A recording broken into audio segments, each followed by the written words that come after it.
शरीर, जब हम शरीर के बारे में बात करते हैं या बॉडी के बारे में बात करते हैं, हमें बस एक ही बॉडी दिखता भी है और हमें एक ही बॉडी समझ में भी आता है, वो है फिजिकल बॉडी। मतलब जो बॉडी हमें दिखता है, शरीर जिसमें मसल्स, बोन, स्ट्रक्चर हो गया आपका, तो इसी सब को हम देखते भी हैं और हमें लगता है कि हमारा एक ही बॉडी है। बट इंसान का जो बॉडी, ह्यूमन बॉडी जो बना गया है, डिजाइन किया गया है, वो 5 बॉडी के मिश्रण से बनाया गया है। तो 5 बॉडी क्या है?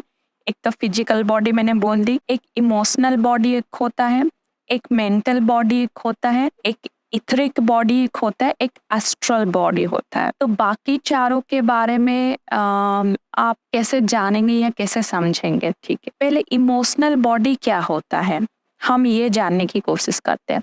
इमोशनल बॉडी मतलब ये कनेक्ट टू द हार्ट होता है, जहाँ पर हम ऐसे भी बोल सकते हैं कि हार्ट के पास भी दिमाग होता है। दिमाग क्यों बोल रही हूँ?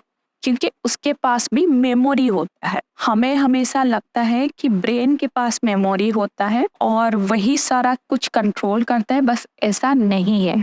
ऐसा बिल्कुल नहीं है। हमारा इमोशनल जो बॉडी है, उसके पास भी अपना मेमोरी रहता है। इमोशनल मतलब हार्ट चक्रा से रिलेटेड। जब हम इमोशनल होते हैं, जब इमोशनल कोई ट्रॉमा आता है या इमोशनली रिलेटेड जो भी प्रॉब्लम है, वो इमोशनल बॉडी ही रेगुलेट करती है। पहले वहीं से शुरू होता है। जब आपको दुख लगता है तो आपके कहाँ से आपको दुख लगता है? दर्द कहाँ से होता है? हार्ट से होता है। तो जब हार्ट से दर्द शुरू होता है, उसके बाद कंप्लीट बॉडी में वो सर्कुलेट होता है। तो वैसा ही एनर्जी में फॉर्म में भी इमोशनल बॉडी वैसा ही काम करता है। चलिए बढ़ते हैं दूसरा, हमारा मेंटल बॉडी, जहाँ पे ऑलरेडी हमें पता है कि हमारा मेमोरी रहता है। मेंटल बॉडी हम यूजुअली 3 में डिवाइड किए हैं, जो हमें पता है, कॉन्शियस, सबकॉन्शियस एंड अनकॉन्शियस। तो कॉन्शियस जो हम प्रेजेंट मोमेंट में देखते हैं, सुनते हैं और जान पाते हैं। सबकॉन्शियस यही प्रेजेंट मोमेंट में जो घटना घटी है, इसको हमें प्रिजर्व करना है, स्टोर करना है या नहीं करना है, वो हो गया हमारा सबकॉन्शियस। देखिए, मैं सिंपल भाषा में समझाने की कोशिश कर रही हूँ।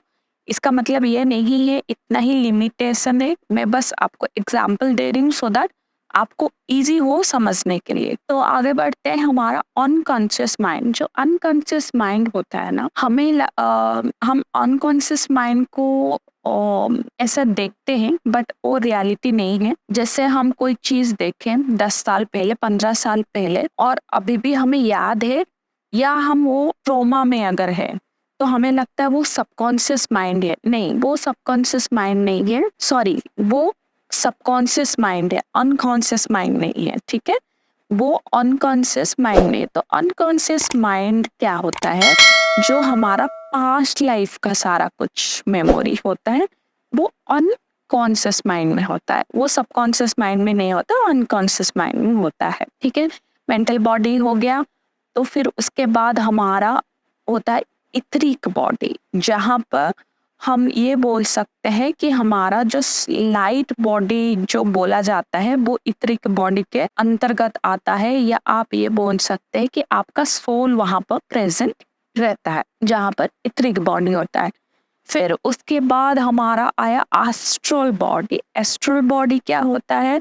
जब स्पिरिट इतना लाइट होता है और इतना एनर्जाइज्ड होता है कि वो कभी भी बॉडी से निकल के पूरा ब्रह्मांड में घूम के फिर वापस में बॉडी के अंदर एंटर कर सकता है। वो हो गया आपका एस्ट्रल बॉडी। तो ये जो 5 फॉर्म ऑफ बॉडी होता है, उसको हम कैसे देखेंगे? कैसे देखेंगे इन द सेंस ऑफ, अगर मैं बोलूँ फिजिकल बॉडी आपका शिव हो गए, तो एनर्जी, इमोशनल बॉडी आपका शक्ति हुए, फिर मेंटल बॉडी आपका शिव हो गए, देन शक्ति हो गए हमारा कौन सा बॉडी?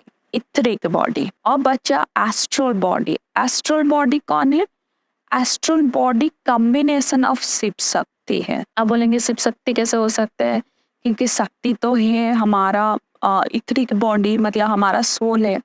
यस, सोल है और उससे सोल को प्रेजेंट रहने के लिए उसको एक बैलेंस फॉर्म में रहना पड़ता है, जिसको हम शिव शक्ति फॉर्म में या नटराज फॉर्म में देखते हैं। तो ये मेरा कंसेप्ट था। सबका अपना अपना डिफरेंट कंसेप्ट होता है, अपना डिफरेंट देखने का नजरिया होता है। मैं अपने नजरिए के हिसाब से बताई हूँ, तो ऐसा नहीं है कि कोई और कुछ और बताए और ये कन्फ्लिक्ट हो, तो मैं अपने तरफ से clarity they the. Thank you so much.